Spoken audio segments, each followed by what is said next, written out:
Any reactions to the speaker's basically concession this morning that tolls aren't going to happen this year? The speaker sometimes likes to operate in a way that he thinks if he says it enough times, it will be so. I say that with all due respect. He has heard his members very clearly, and certainly, and most importantly, the people of the state of Connecticut and their feelings on tolls. In particular, the fact that there has been not one reasonable, discussable solution to this problem. These are all pie-in-the-sky ideas because they have fears about revenue because they have not budgeted properly. So the notion that last week he said, I'm going to run it, I'm going to run this bill no matter what. You know, sometimes I just shake my head and it's not even, I can't even respond to it because he knows he doesn't have those votes. He knows people are concerned, yet he's going to dig his heels in. So he's hoping that it's okay, and I think that is a mentality that Senator Fasano and our caucuses feel strongly about. They have operated this state on pie-in-the-sky ideas for way too long.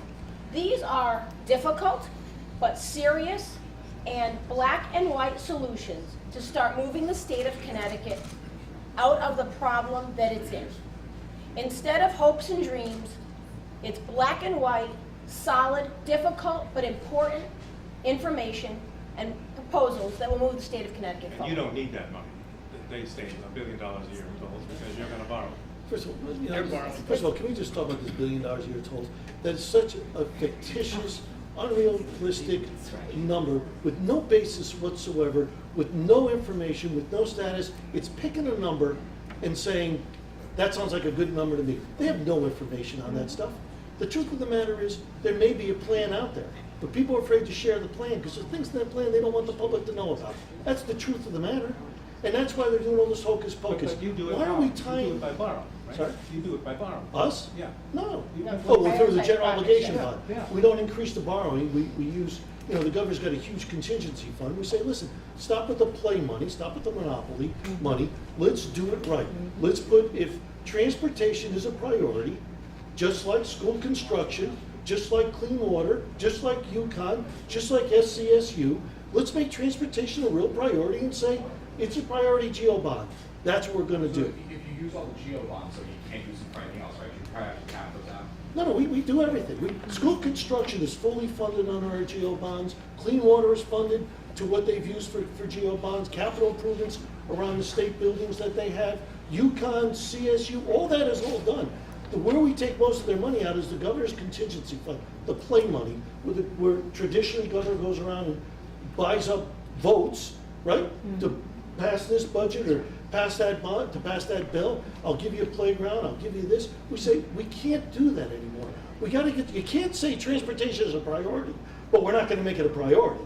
We're saying, our caucus is saying, transportation is a priority, we're making it a priority, join us, and let's move the state forward and stop crying about it like you've been doing. And it's a real way to fund it. That's the point. The governor suggested, what, $100 billion for transportation?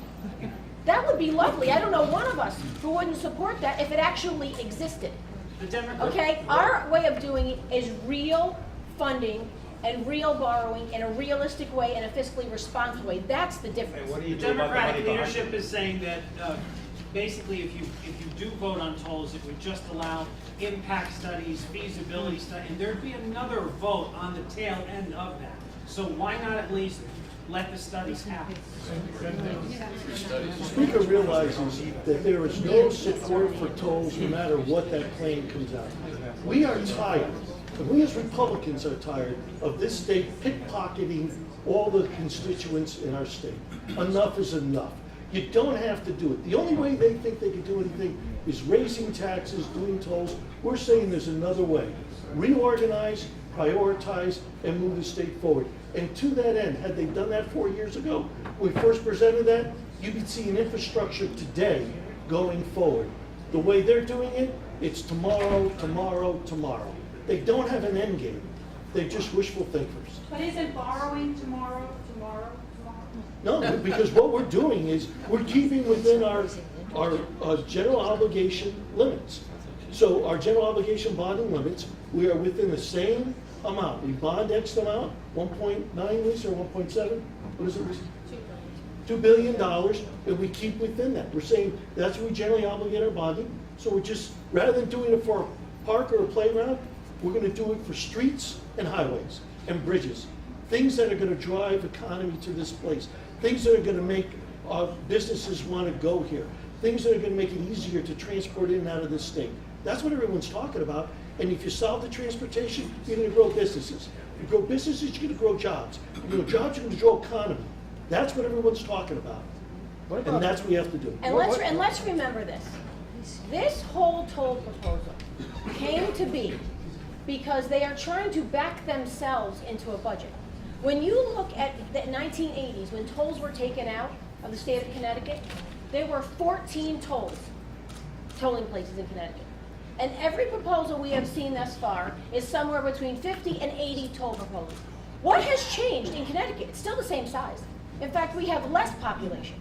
When you look at New York State, from New York City to Niagara Falls, it is over 400 miles, and that toll amount is just under $20. When you look at their toll proposals from Greenwich to New Haven, which is approximately 40 miles, it's almost $10. These are completely unreasonable proposals. So now all of a sudden they want to study? You know what they should have done? They dispute They that should have number. studied it before they threw out every unrealistic They dispute proposal. that